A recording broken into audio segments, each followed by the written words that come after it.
안녕하십니까? 여러분 아직 살아 계십니까? 살아나셨습니까? 여러분 살아 계십니까?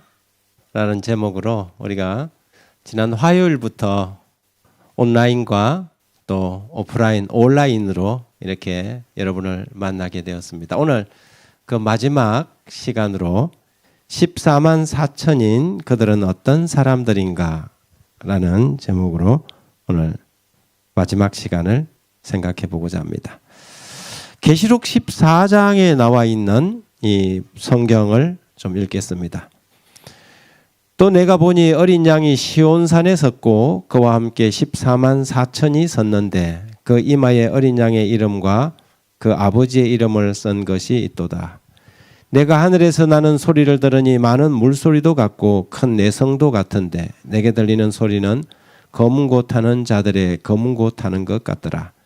저희가 보좌와 내 생물과 장로들 앞에서 새 노래를 부르니 땅에서 구속함을 얻은 14만 4천인 밖에는 능히 이 노래를 배울 자가 없더라. 이 사람들은 여자로 더불어 더럽히지 아니하고 정절이 있는 자라. 어린 양이 어디로 인도하든지 따라가는 자며 사람 가운데서 구속함을 받아 처음 익은 열매로 하나님과 어린 양에게 속한 자들이니 그 입에 거짓말이 없고 흠이 없는 자들이라. 여러분, 새 하늘과 새 땅에는 바다가 있을까요? 바다. 여러분 바다 좋아하십니까? 이런 구절을 보면 또 어떻게 했습니까? 또 내가 보니 새 하늘과 새 땅을 보니 처음 하늘과 처음 땅이 없어졌고 바다도 다시 있지 않더라. 바다가 있을까요? 있어요? 예. 바다도 다시 있지 않더라. 이 구절을 성경적으로 이해하려면 바다도 앞에 있는 처음 하늘과 처음 땅이 이 바다와 연결되느냐 안 되느냐에 따라서 좀 해석이 달라질 수 있겠죠. 처음 하늘과 처음 땅처럼 그 처음 바다는 없지만 하늘에 더 좋은 바다가 있을까요? 예, 더 좋은 바다가 있을 것 같아요. 왜 요한은 바다가 없다는 이야기를 했을까? 요한에게 바다는 장백과 같은 곳이에요. 요한이 계시를 본 이 반모섬은 요한이 사랑하는 교회와 성도들과 요한을 단절하는 바다죠. 마치 북한에 가족을 두고 온 이산 가족들처럼 하늘나라에는 뭐가 없을까요? 휴전선이 없더라. 그렇죠. 요한에게는 바다가 정말 육지라면 얼마나 좋겠습니까? 그러나 에게의 바다는 그가 사랑하는 교회와 그를 단절하는 단절의 바다죠. 그래서 요한의 계시 속에서는 하늘나라, 이 새 하늘과 새 땅에는 뭐도 없었으면 좋겠어요? 바다가 없었으면 좋았을 것 같다는 표현을 이렇게 하고 있습니다. 하지만 요한계시록 15장 2절에 또 내가 보니 불이 섞인 유리바다 같은 것이 있고 짐승과 그 우상과 그 이름의 수를 이기고 벗어난 자들이 유리바닷가에 서서 하나님의 검은고를 가지고, 여기 보니까 불이 섞인 유리바다 같은 것이 있다 그랬습니다. 뭐 유리바다 같은 것이라고 하지만 어쨌든 바다 같은 것이 있는 것 같아요. 그러나 여기에서 이 유리바다는 하나님의 보좌 주변을 그렇게 표현하고 있습니다. 이 바다는 건널 수 없는 바다가 아니라 오히려 이 바다 위에 서서 하나님의 종 모세의 노래, 어린 양의 노래를 불러 이르되 주 하나님 전능하신 이시여 하시는 일이 크고 놀라우시도다. 오늘 우리 장로님들로 구성된 합창대들이 아주 감동적인 찬양을 들려주신 것처럼 언젠가 우리가 하나님 보좌 주변에 모여서 우리가 이렇게 우렁찬 찬양을 하게 될 것입니다. 그런데 그들은 어떤 사람인가 하면 짐승과 그 우상과 그 이름의 수를 이기고 벗어난 자들이다. 그렇게 말합니다. 요한계시록은 대부분 전쟁에 관한, 전투에 관한 이야기들입니다.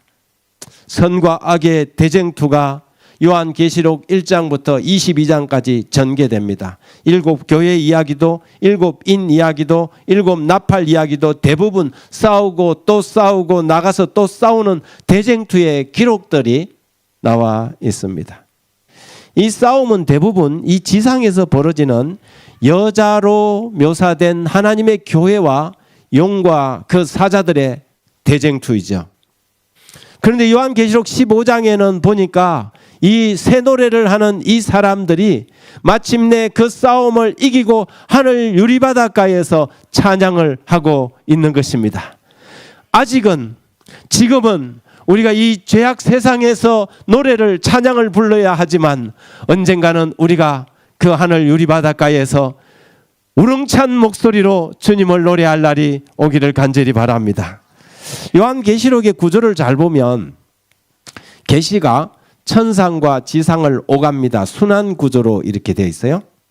그래서 천상은 어떻게 보면 이 지휘소 헤드쿼터죠. 요한이 천상에서의 그 계시를 보고 고개를 돌려서 이 지상을 보면 지상에서 전쟁이 벌어지는 것입니다.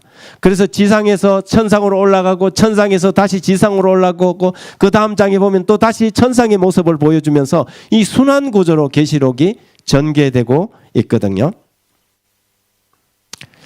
그런데 그 모든 계시마다 내가 보니 또 내가 보니 또 내가 들으니, 이 계시를 보고 그 장면이 바뀔 때마다 요한이 들어가는 입문하는 과정에서 항상 쓰는 표현이 내가 보니 내가 들으니, 이 계시를 그렇게 듣고 가청적이고 가시적인 모습으로 계시를 보고 있는 것입니다.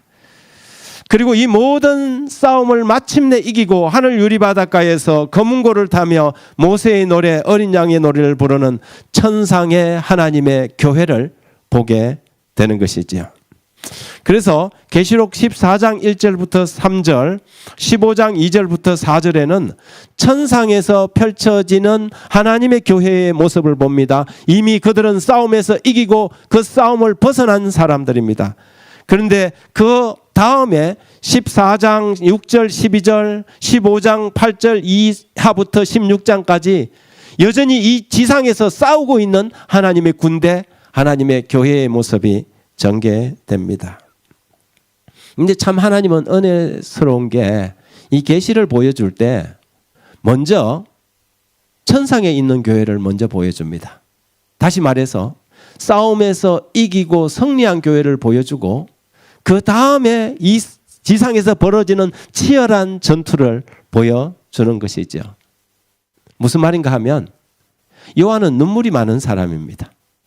요한계시록 5장에도 7인으로 봉한 두루마리를 보고 뗄 사람이 없으니까 어떻게 했어요? 울었다 그랬어요. 근데 요한이 전투신을 먼저 이 지구상에서 벌어지는 이 한 줌도 안 되는 하나님의 남은 교회와 이 거대한 용의 세력과의 전투를 보면 가슴이 졸여서 어떻게 보겠어요? 근데 하나님께서는 결론을 먼저 보여주시는 것입니다.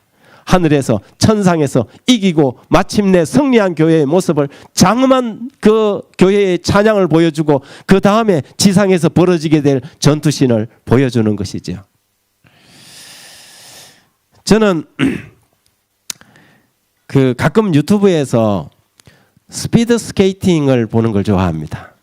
스피드 스케이팅이 얼마나 스릴 넘치고 박진감이 넘칩니까? 0.1초 차이로 어떻게 돼요? 금메달, 은메달이 달라지거든요. 우리나라 유명한 선수 있잖아요. 김민선 선수. 예. 대단하잖아요. 근데 그걸 볼 때면 제가 어떤 걸 보냐면 이미 김민선 500m 우승 이런 걸 보는 거죠. 그럼 이미 우승한 걸 보는 거예요. 그러면 이 가슴이 조마조마하는 게 아니라 상당한 기대감을 가지고 쳐다보잖아요.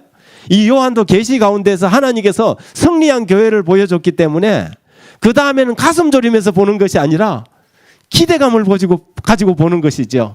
이미 승리한 교회를 봤기 때문에 여러분, 우리는 지금 이 싸움, 선과 악의 대쟁투 가운데서 우리는 이미 이긴 싸움, 승리한 싸움을 싸우고 있다는 것을 기억해야 합니다. 세상의 상황과 처지가 점점점 어려워져 가고 중과 부적처럼 우리가 밀릴 것 같아 보이지만, 그러나 우리는 기억해야 합니다. 우리는 이미 승리한 싸움, 이긴 싸움을 싸우고 있다는 사실을 말입니다. 예수님께서 이것을 너희에게 이르는 것은 너희로 내 안에서 평안을 누리게 하려 함이라. 세상에서 너희가 환난을 당하나 담대하라. 내가 세상을 이기었노라. 우리는 환난 가운데서도 평안을 누릴 수 있습니다. 그분이 이미 이기셨기 때문이죠. 지금 우리는 그 이기신 분과 함께 싸웁니다. 그래서 우리도 마침내 승리할 것입니다. 그렇다면 승리한 교회는 어떤 사람들일까요? 어떤 사람들이 승리할까요? 어떤 사람들로 구성된 사람들일까요? 우리는 그들을 성경에서 14만 4천인이라고 부릅니다. 계시록 7장에 보면 사실 성경에서 14만 4천인이라는 이 표현은 딱 두 번밖에 나오지 않습니다. 계시록 7장과 계시록 14장입니다. 계시록 14장의 14만 4천인은 어린 양과 함께 시온산에 서 있는 모습으로 싸움을 끝낸 하나님의 교회의 모습입니다. 그리고 계시록 7장에 나오는 14만 4천인은 아직 지상에서 전투 중에 있는 교회의 모습입니다. 왜 14만 4천인가? 계시록 7장에 나오는 이 14만 4천인이라는 숫자는 이스라엘 각 지파 12지파에서 1만 2천 명씩 해서 만들어진 상징적인 숫자입니다. 12 곱하기 12,000, 14만 4천이 나온 것이죠. 한마디로 12라는 이스라엘의 조직, 구약의 12지파와 신약의 12제자의 부대의 조직수인 1,000명을 다스리는 사람을, 이끄는 사람을 뭐라고 불렀어요? 천부장이라고 불렀잖아요. 그래서 이 군대의 가장 큰 조직이 이 천부장인데 일종의 연대급인 것입니다. 그래서 이스라엘 이 군대 14만 4천은 이스라엘 백성들이 지파가 이동할 때 성막을 중심으로 좌우 동서남북으로 세 지파들이 같이 움직였어요. 그래서 한 지파가 일종의 이 뭐냐면 군단입니다. 4개의 군단으로 12개 사단 144연대로 이루어져 있는 군대의 모습인 것이죠. 그래서 14만 4천은 바로 그런 상징적인 의미를 가지고 있습니다. 종종 성경은 그리스도인들을 하나님의 군대라고 묘사합니까? 네, 우리는 하나님의 군병들인 것입니다. 14만 4천이 어떤 사람들인가? 그 계시록 7장에 14만 4천에 대한 언급을 하기 전에 바로 그 전에 계시록 6장 17절에 대한 대답으로 등장하는 것이 계시록 7장입니다.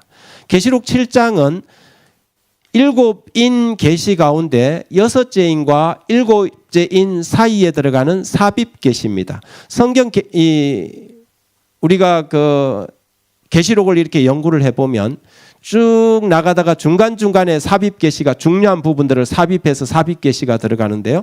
계시록 7장이 바로 그런 삽입 계시 중에 하나입니다. 인을 떼는 과정에서 입맞은 사람들에 대한 계시를 7장에서 보여주는데 바로 그 앞절에 그들의 진노의 큰 날이 이르렀으니 누가 능히 서겠느냐, 예수님의 재림으로 인해서 누가 그 진노의 큰 날에 서겠느냐 하는 이 질문을 던집니다. 그리고 난 다음에 잠깐 막간으로 7째 인으로 가지 않고 막간 계시를 보여주는데 진노의 큰 날에 설 사람들이 있다는 것을 보여주는 계시입니다. 그것이 요한계시록 7장의 14만 4천인에 관한 계시입니다. 14만 4천인 누가 능히 설 것인가? 14만 4천인이 설 수 있다는 대답을 내놓고 있습니다. 14장에서는 그 대답을 주는데요. 14장 1절에 또 내가 보니 보라 어린 양이 시온산에 섰고 그와 함께 14만 4천이 서 있는데 누가 서겠느냐 그랬는데 누가 서 있다고요? 14만 4천이 서 있다 그랬어요. 그들의 이마에는 어린 양의 이름과 그 아버지의 이름을 쓴 것이 있더라. 섰고 서 있다고 대답합니다. 어린 양의 진노 앞에서 아무도 설 수 없을 것 같았는데 당당히 믿음을 가지고 서는 14만 4천인이 여기에 등장하게 됩니다. 그래서 이 계시록 7장에는 두 무리가 나옵니다. 14만 4천인과 셀 수 없는 허다한 무리입니다. 셀 수 없는 허다한 무리와 이 14만 4천인에 대한 연관성, 관계성을 우리가 전통적으로 예전에는 14만 4천인은 마지막 시대의 어떤 특별한 무리로 봤고 셀 수 없는 각 족속과 민족과 방언에게서 나오는 이 셀 수 없는 허다한 무리는 구원받은 모든 무리들로 보는 그런 해석이었습니다. 그런데 최근에 와서는 이 해석을 이 두 무리를 동일한 무리로 보는 경향이 더 지배적입니다. 그렇게 보는 이유가 요한계시록에서 표현하는 이 문학적 표현법 때문에 그렇습니다. 다시 말해서 요한계시록에는 제가 아까 말씀드렸던 것처럼 내가 들으니 하고 그것을 확인하기 위해서 눈으로 봤더니 들은 거하고 본 거하고는 조금 달랐어요. 그런데 동일한 무리, 동일한 대상을 들은 거하고 본 거하고는 다른 것이죠. 계시록 1장에 보면 내 뒤에서 나는 큰 물소리와 같은 물소리를 듣고 딱 돌아봤더니 예수님께서 세마포옷을 입고 교회 촛대 사이에 거니시는 모습을 본 것이죠. 계시록 5장에는 유다 지파의 사자가 이겼으니 그래서 유다 지파의 사자를 부르고 그거를 듣고 사자라는 소리를 듣고 딱 쳐다봤더니 사자는 안 보이고 뭐가 보여요? 일찍 죽임을 당하신 어린 양이 보이더라 이거죠. 이게 들은 거하고 본 거하고 대상은 똑같은 분이에요. 예수님을 묘사한 건데 들을 때는 유다 지파의 사자였는데 봤더니 뭐가 보여요? 사자가 안 보이고 어린 양이 보이더라는 거죠. 계시록 7장에서는 내가 들으니 14만 4천이라 그랬는데 봤더니 셀 수 없는 허다한 무리였더라 그렇게 표현합니다. 이런 부분들이 꽤 많이 나옵니다. 계시록 17장에는 무리에 앉은 엄녀를 보이겠다 그랬는데 막상 듣는 가고 봤더니 무리에 앉아 있지 않고 뭐예요? 붉은 빛 짐승을 타고 있더라는 거죠. 그리고 하나님의 어린 양의 아내를 보여주겠다는 소리를 듣고 고개를 딱 돌렸더니 아내는 없고 뭐가 나왔어요? 새 예루살렘 도성이 나왔어요. 이게 다 같은 건데 본 거하고 들은 거고 이 문학적 표현이 이렇게 다르더라는 거죠. 그래서 계시록 7장도 다른 것 같지만 사실은 다른 관점에서 보는 같은 무리라고 보는 것이 오늘날 학자들이 셀 수 없는 무리들과 14만 4천을 보는 최근의 경향입니다. 그리고 그렇게 보는 이유가 계시록 6장 17절에 누가 서겠느냐 그렇게 대한 질문을 던졌는데 정작 14만 4천은 14장에 가서 어린 양 앞에 서는 것이 나오는데 계시록 7장 9절에 보면 이 일 후에 내가 보니 각 나라와 족속과 방언과 백성에서 능히 셀 수 없는 큰 무리가 나와서 흰 옷을 입고 손에 종려가지를 들고 보좌와 어린 양 앞에 서서 그랬어요. 14만 4천만 서는 것이 아니라 누구도 섰어요? 셀 수 없는 무리도 그 대답으로 능히 서는 사람들로 등장하고 있습니다. 그리고 셀 수 없는 무리는 환란에서 나오는 무리를 본 것이고 14만 4천은 인치기까지 바람을 붙잡아라 했는데 다시 말해서 바람이 불기 전에 하나님의 교회의 모습, 환란 속에 들어가기 전에 하나님의 모습이라면 셀 수 없는 허다한 무리는 환란을 통과하고 나온 무리의 모습입니다. 14만 4천은 아직 땅 위에 있고 셀 수 없는 허다한 무리는 하나님의 보좌 주변에 있습니다. 하나님의 교회, 마지막 시대의 하나님의 교회, 전투 중에 있는 하나님의 교회가 지상에 있는 하나님의 교회와 천상에 있는 하나님의 교회의 모습으로 갈리고 있는 것이지요. 여러분 우리나라에 그 가끔 가다가 뭐 집회를 하지 않습니까? 광화문 광장에서 뭐 어디에서.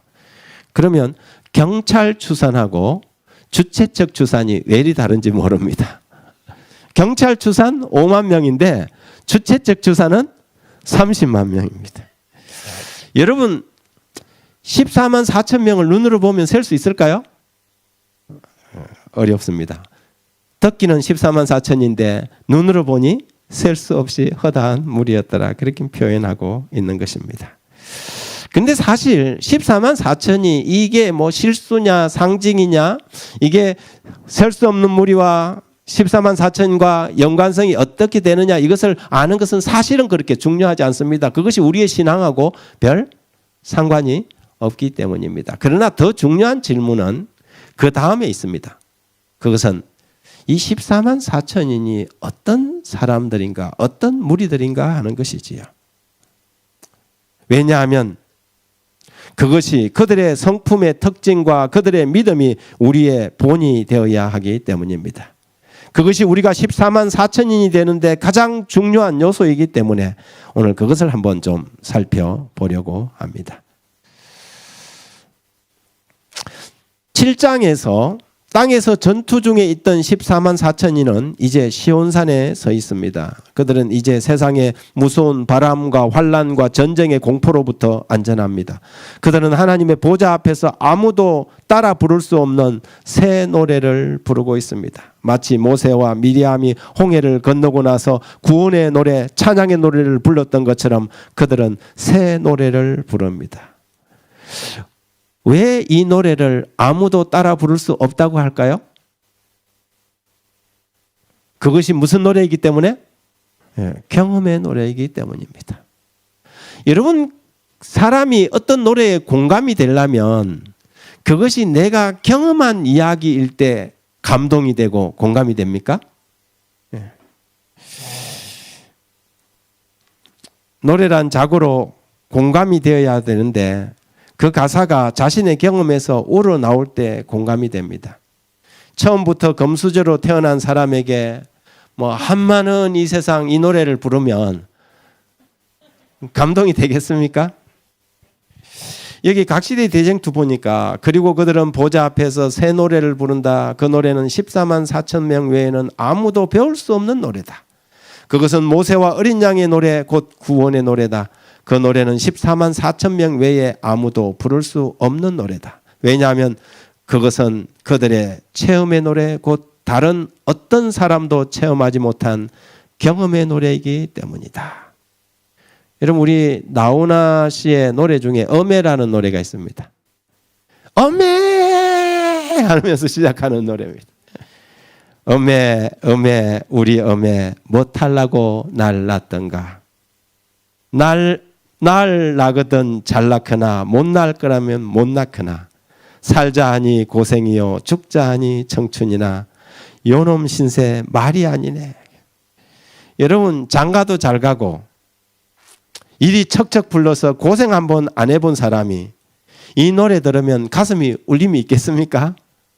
그런데 하는 일마다 되는 일이 없고 쪽박차고 모든 일이 안 풀려서 그냥 죽자 하니 죽지도 못하는 이런 신세가 이 노래를 부르면 갑자기 내 노래가 되어갖고 눈물이 찡하게 나지 않습니까? 여러분, 노래라고 다 노래가 아닙니다. 오선지의 콩나물 대가리를 따라 부른다고 노래가 아니에요. 그 노래, 그 가사가 내 이야기가 될 때 그때 감동이 되는 것이지요. 14만 4천인이 하늘 가서 부를 그 경험의 노래는 14만 4천인밖에 부를 수 없어요. 왜냐하면 그것이 그들의 경험의 노래이기 때문입니다. 여러분, 이 땅에서 우리가 진리 때문에 우리가 하나님의 말씀에 순종하는 것 때문에 고난과 환난 속에 있는 그 경험들이 장차 우리의 노래의 가사를 만든다는 사실을 기억하시기 바랍니다. 우리가 우리 자신을 그리스도에게 바칠 때 우리의 마음은 그리스도의 마음과 연합되고 우리의 뜻은 그분의 뜻에 합병되고 우리의 정신은 그분의 정신과 하나가 되고 우리의 생각은 그분에게 사로잡히게 되어 마침내 우리는 그분의 생애를 살게 된다. 이것이 바로 그분의 의의 옷을 입는다는 의미이다. 왜냐하면 이 14만 4천이 하늘 유리바닷가에 서서 어린 양의 보좌 앞에 서 있을 때 그들의 이마에 어린 양의 이름과 아버지의 이름이 있었다 그랬어요. 이마에 어린 양의 이름과 아버지의 이름이 있다는 뜻이 무엇일까요?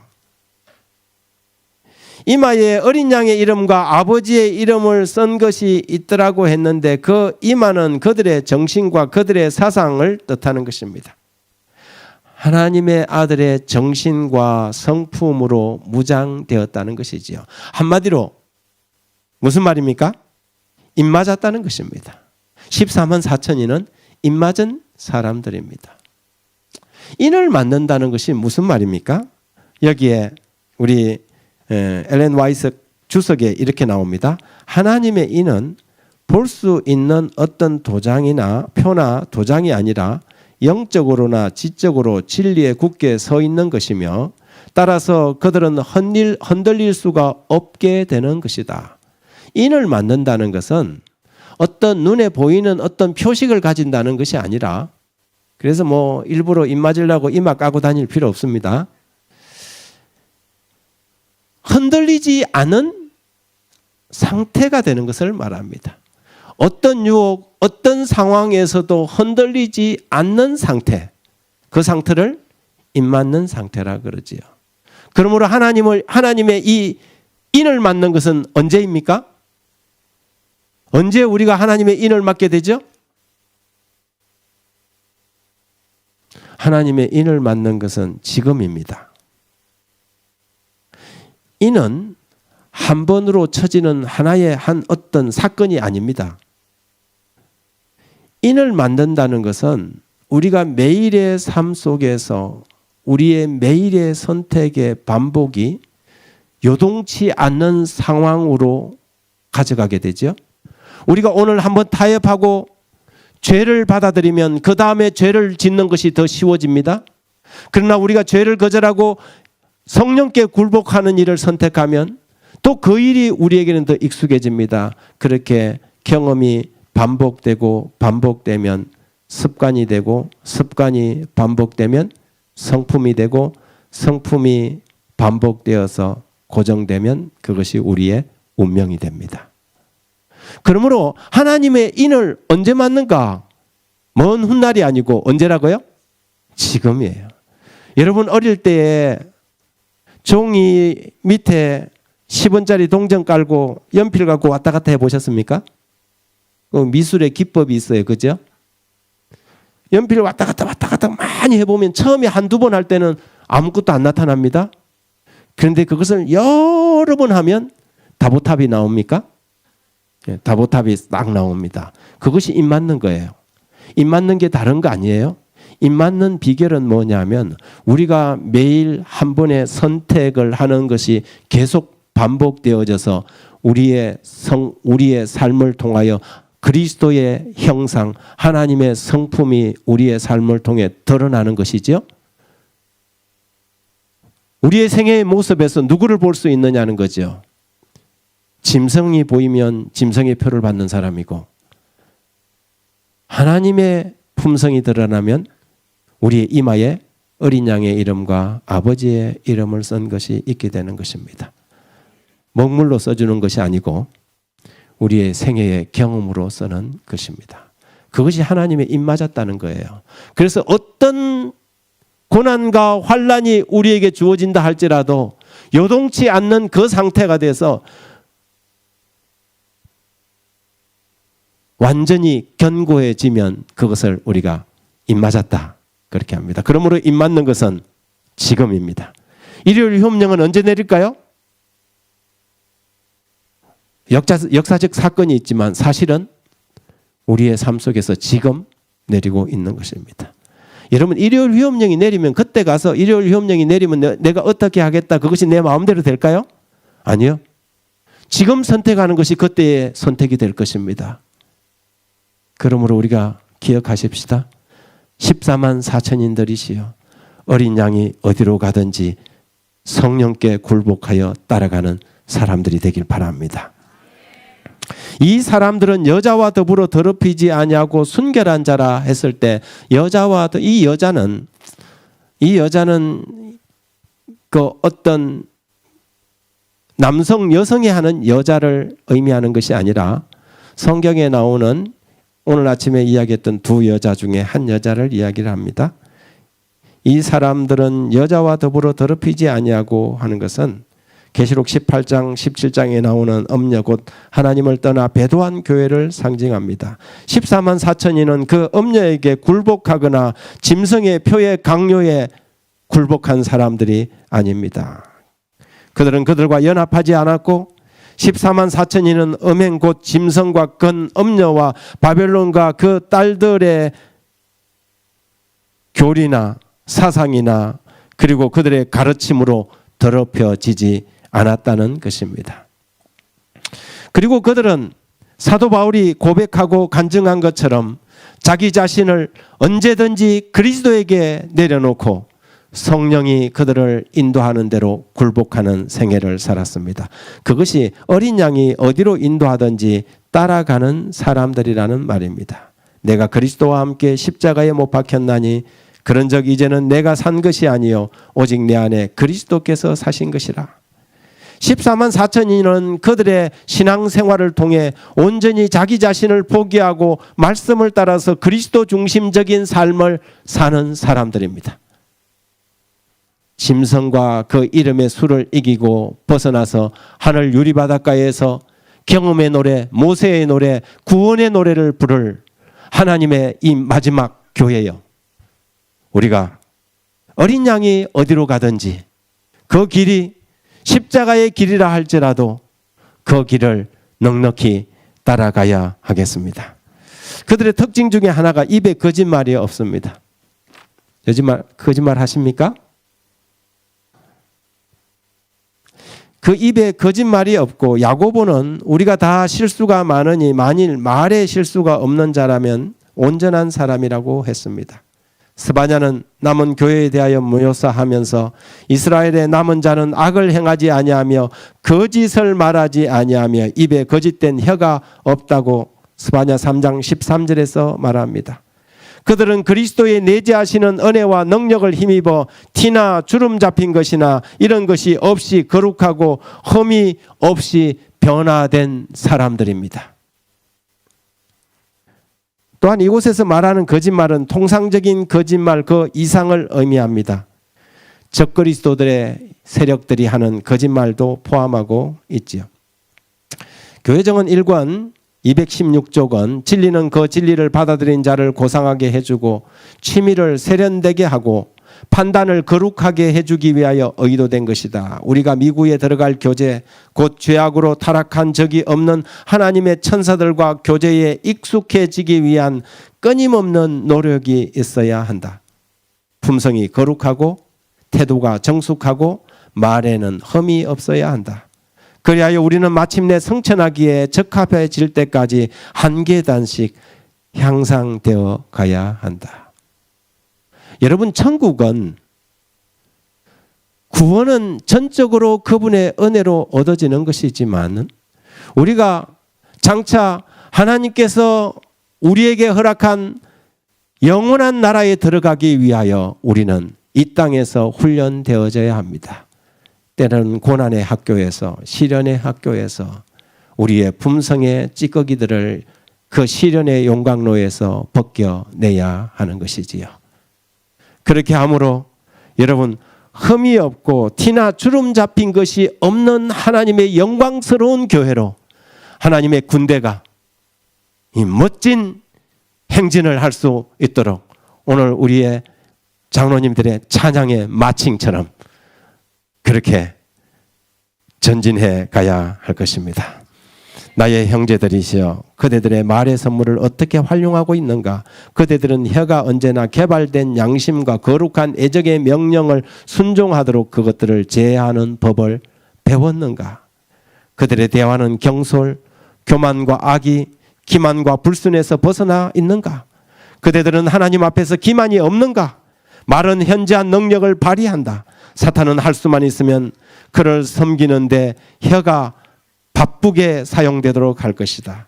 우리는 제어하기 힘든 그 지체를 통제할 수 없다. 하나님의 은혜가 우리의 유일한 희망이다. 여러분, 혀 통제하기 쉽습니까?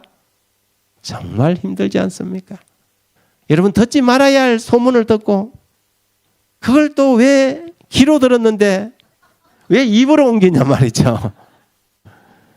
여러분, 교회가 종종 분란이 일어나고 이 폭풍의 해오리 바람에 휩싸이는 가장 중요한 이유가 뭐 때문에 그래요?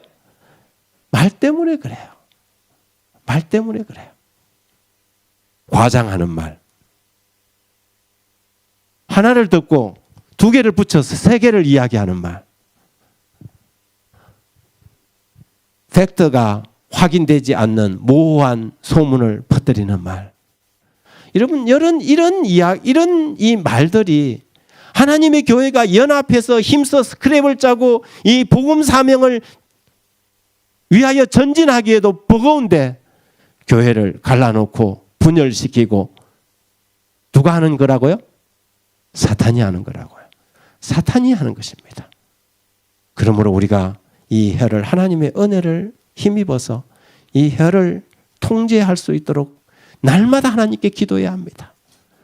하나님, 오늘도 불필요한 이야기는 내 이 입의 이 창살 안에서 벗어나지 못하도록 도와주십시오. 사랑하고 권면하고 위로하고 용기를 주는 아름다운 말들만 내 입에서 퍼져나가게 해 주십시오. 우슬초로 나를 정결하게 하소서. 내가 정하리이다. 나의 죄를 씻겨 주소서. 내가 눈보다 이리다. 14만 4천인은 연약한 존재들입니다. 그래서 그들은 날마다 그리스도를 힘입는 사람들입니다. 내가 말하기를 내 주여 당신이 아시나이다 하니 그가 나에게 이르되 이는 큰 환난에서 나오는 자들인데 어린 양의 피에 그 옷을 씻어 희게 되었느니라. 이 14만 4천인은 날마다 뭐 하는 사람이에요? 자기 스스로 그렇게 능력이 있는 사람들이 아니라 어린 양의 피에 그 옷을 씻어 희게 된 사람들입니다. 이 각시대의 대쟁투 425쪽에 보면 하늘에서 조사 심판이 진행되고 있는 동안 회개한 신자들의 죄가 성소에서 도말되고 있는 동안 세상에 있는 하나님의 백성들 사이에는 정결케 하고 죄를 버리는 특별한 일이 이루어져야 한다. 언제요? 지금 말이죠. 지금입니다. 여러분, 막연하게 언젠가 나도 좀 좋은 아니면 좀 나은 재림 신도가 되기를 바라지 마십시오.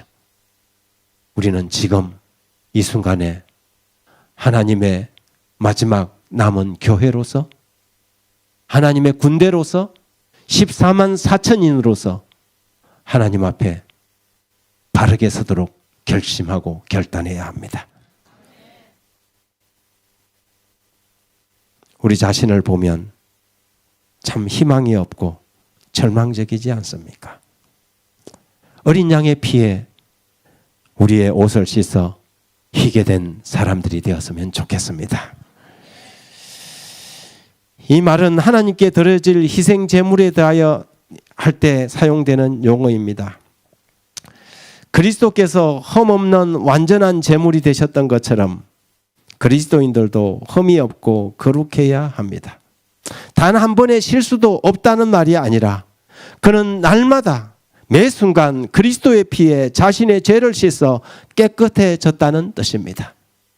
우리의 마음속에 죄를 미워하고 죄를 버리는 결단이 일어나야 합니다.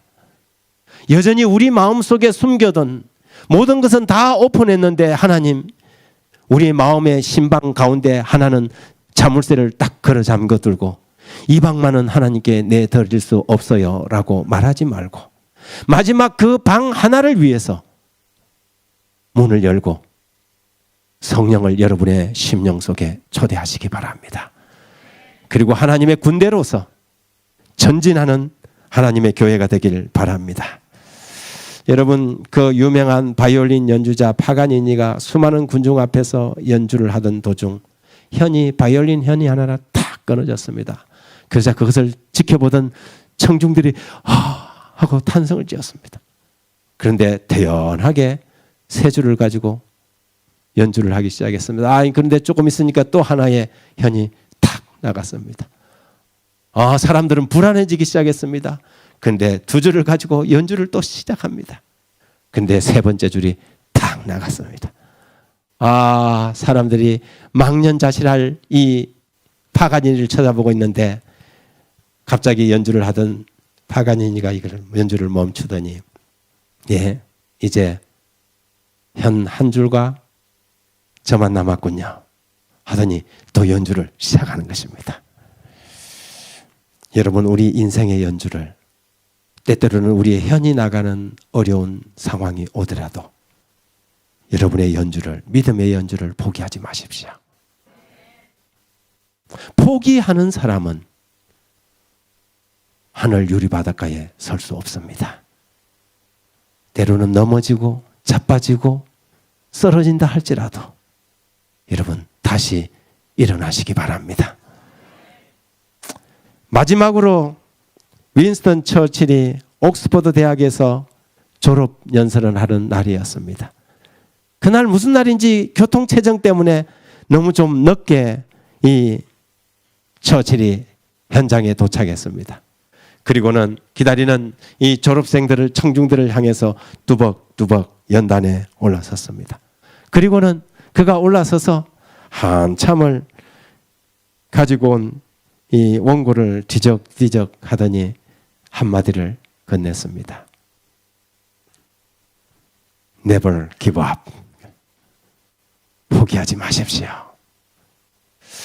청중들이 이제 또 정말 이 2차 대전의 영웅이 어떤 연설을 하게 될지 그 다음 연설을 듣기 위해서 귀를 기울이고 있는데 한참 한 몇십 초를 망설이더니 다시 고개를 들고는 Never give up 했습니다. 더 큰 목소리로 다시 Never give up. 포기하지 마십시오. 그렇게 하기를 여러 번 했습니다. 그러자 청중석에 앉아있던 교수님들과 젊은이들의 가슴이 뜨거워지기 시작했습니다. 그리고 마침내 마지막으로 그가 포기하지 마십시오라는 말을 남기고 단상에서 내려갔습니다. 졸업식에 청중들이 우레와 같은 박수를 보냈습니다. 비록 짧은 한 구절이었지만 그들이 들은 그 어떤 졸업식 축사보다 감동적인 축사였습니다. 저는 오늘 여러분 아직 살아계십니까?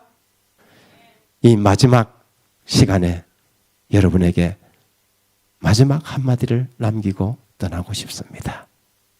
여러분, 여러분의 신앙의 경주를 포기하지 마십시오. 절대 포기하지 마십시오. 언젠가 우리가 하나님의 보좌와 어린 양 곁에 서서 경험의 노래를 부르는 그날까지 어떤 인생의 신앙의 시련이 여러분에게 닥쳐온다 할지라도 여러분 포기하지 마십시오. 감사합니다.